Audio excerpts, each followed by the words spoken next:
Hello everybody, welcome to a new video. My name is XP Gamer. How you guys doing all today?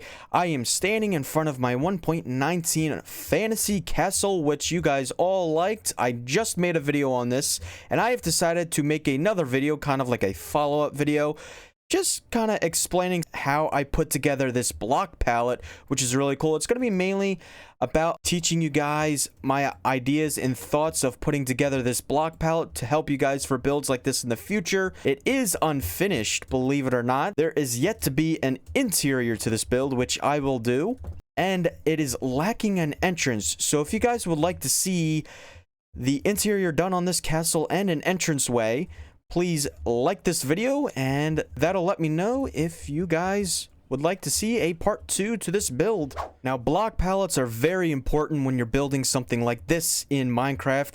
It gives your build, or whatever you're building, some type of color to the build. It also gives texture to the build. It also gives you a style. So with this build, there are a lot of colors and are a lot of textures that are in this build, but all of these blocks kind of stem off from 4 main blocks, and they are stone, sandstone, copper, and brick.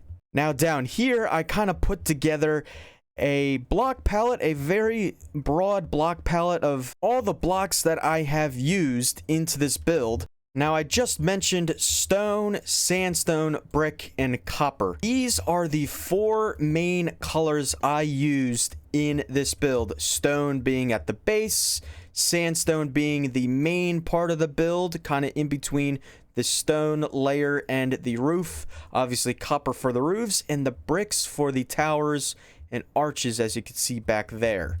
And I took it one step further with these blocks and decided to build off and kind of create a gradient, as you see here. Now, most people, when they think of gradients, they think of kind of shading it from bottom to top or going top to bottom. Well, I'm using gradients in this block palette as to create shadows and a shadow effect to kind of bold some things, to add depth, or to make things pop out, and that is what I put together here. So if we look off the stone block palette, I put together a couple blocks that kind of fade from lightest to darkest, and the darkest would be where it's most shaded, and it gets lighter, and the lightest is where it is not shaded at all, as you can see here. So before stone, I actually chose light gray wool because it is slightly lighter than stone, as you can see in the textures. And then I went with gravel, which has some of those pixels similar to stone, and then darker with the tuff. And then I also used something different. Not everybody might use it, but I used acacia wood. And the thing with building in Minecraft and assembling a block palette like this, you kind of have to, if you want to use colors, kind of have to build it without really thinking of what the block is called. You just kind of want to build it based off what their color is and what their texture is, which is what I did here with this block palette. Because realistically, you really wouldn't mix wood or any type of wood bark or wood block in with stone, but because of the color and the texture, it kind of makes sense here. You know, I think it works out. I think it works out pretty well. So over here, I kind of put together a blank canvas so I could demonstrate to you guys what I mean with the shadows with this gradient I have here. So if you just pick up some of these blocks, and if we want to make something pop out, if we don't want to add an extra layer of blocks here and we just want to make something pop out flat on the wall, this is what we could do. So yeah, this is option 1. This is option 1. We're just using polished andesite, and polished andesite is good to use because it has this border around it where it is light here and dark here, which kind of makes it look like it's sticking out. But if we want to take that a step further, we can mix in some of these blocks from the stone part of the block palettes to kind of give it that shadow effect. If we take a step back here, it kind of looks like that andesite border up there is kind of sticking out a little bit, and it looks like this underneath it is kind of under it a little bit. And if we want to take it a little bit further, we could also make it lighter at the top by using some of the lighter shades of the blocks, which really helps it stick out. And it works because with the andesite texture, The borders up here, the trim up here is light. It's light pixels, and down here it's dark pixels. Kind of makes it look like it's popping out, which really is what I did here on this tower and over there and in the front of the castle there where it's all flat. I added these shadow effects here all along the tower, and if you take a step back, it does look like it does pop out a little bit in some areas. Now there are some areas where there is actually an overhang, like right here for example. It does work the same way, if not even better, when there is an overhang. So that is the stone section kind of done, kind of explained in detail of how I did it and how I thought of doing the colors and textures and the gradients here with the shadows. Now we move on to the main section, the one that uses the most blocks, which is the sandstone section, which is the middle part, the main part of the castle. So now this could be any block. It could be wood. I just chose to use sandstone because, I don't know, I think it works really well with brick and copper. It has a lot of blocks to build off for a gradient. You kind of have to look at it as the colors it creates and the textures more than the material. And you could see from here, the sandstone went to birch, then to jungle. You could also go to oak wood here, but just to keep the block palette simple and smaller, I went to jungle. And also because jungle really works better with the brown mushroom block. And I also went into spruce and dark oak. Now, the textures come into play. You could use actually variations of these blocks, and what I mean is we have the birch here. Well, we could add the birch planks. We have the jungle wood, we could add the jungle planks. Brown mushroom block, we could add the packed mud, which is new in the game, and they work very well. They have basically the very same color, just different textures. We could use the spruce planks for this full spruce wood, and dark oak for the dark oak planks. And for sandstone, we could use the sandstone. Now I just do sandstone stairs to get that texture up here, but sandstone is another variant which works really well, and that's what I kind of did right here in the middle. If you look very closely, you can kind of see those different variations of the colors and the variations of the textures in those blocks. And I also like using sandstone in builds like this because it kind of makes it look like it's glowing a little bit, sort of at the base. It kind of has that little glow effect, which I think is really cool. It has that warm feel to it. I think it's really cool. And the shadow effect with the gradients here, with the darker blocks at the top and lighter blocks at the bottom, it just also really helps with that effect.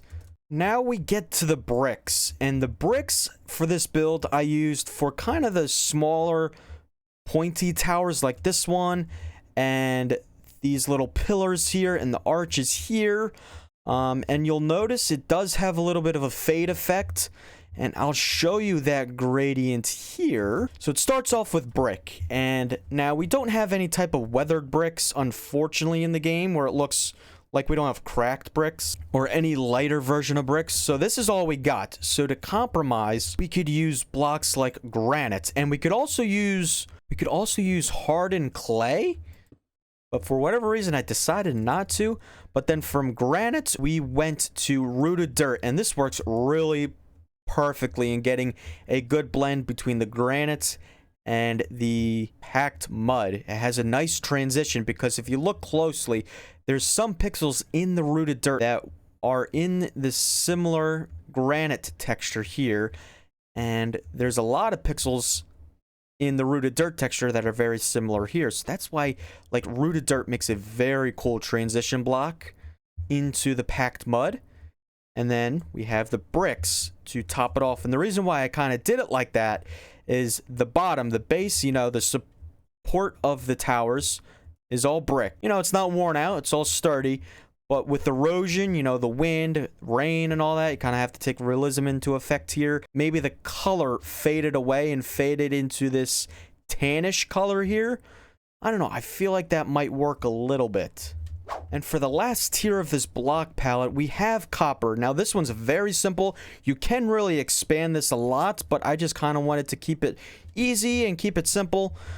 So I went with the basics of oxidized copper because I think oxidized copper works really well with not only brick, but it works really well with sandstone in all of its variants, color variants here, and it works well with stone. Like copper's one of those blocks that works almost well with any type of block. If I also threw in the regular oxidized copper with the cut copper, and then you might notice very rarely, sparsely throughout the roof, we have prismarine, which works very well together with copper, which is actually, that's the block that people used in builds before copper came along. Now, if you want to get really deep with the copper block palettes, you can even include some other blocks like the stripped warped hyphae or the cyan wool, cyan concrete, and it gets darker into the warped warp block and even darker with dark prismarine. So if you really want to get dark into the gradients here, this is a good way to go. I just kept it simple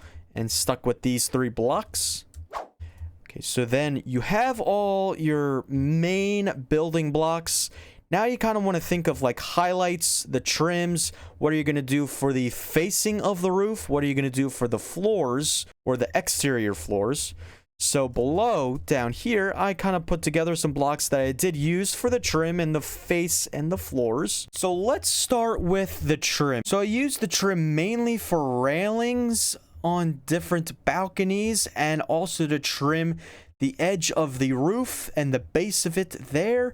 So that is actually a combination of smooth sandstone and these sandstone slabs. And this is how I kind of did it. So if we kind of imagine this as a finished wall here, and I add a trim here. So I kind of did this, and then every once in a while, I'll place double slabs of the smooth stone. And it just kind of breaks up that texture, just adds more. If you look real closely right there, I did it. I mean, I did it everywhere, just pointing out some areas where I did that. And then for the face of the roofs, and the exterior like flooring is very similar. They use very similar blocks, just slightly different. They both use diorite, but with the facing of the roofs, it is a combination of polished diorite and diorite. And I also used clay. It just adds a little bit of color to the edging of the face of the roof here. And I kind of did that everywhere where there is a face. To me, it just breaks up that texture a little bit. And then for the floor, it's mainly calcite mixed in with diorite. And I used iron blocks to use as another trim around the floor. As you can see here, it is mostly calcite with diorite mixed in. And then around the floor, it is the iron block. Now, if you made it to this point of the video, good for you. You now have a good idea of what my thought process is when I put together this block palette. And you kind of have a good idea of what to think about, or hopefully have a good idea of what to think about when putting together a block palette, you know, not just picking out your 4 basic blocks or how many ever blocks you want to use, you know, and it doesn't have to be these blocks, but the point is pick your block palette, pick the blocks you want to use, but then add variations and different textures to create a gradient off those blocks.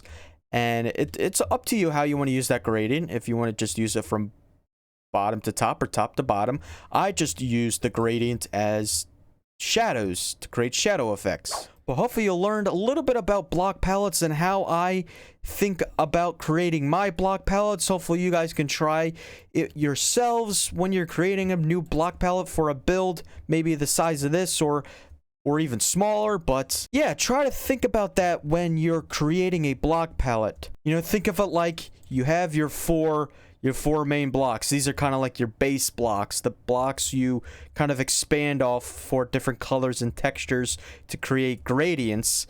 And that's kind of what I did here. Instead of just keeping it at this, you know what I mean?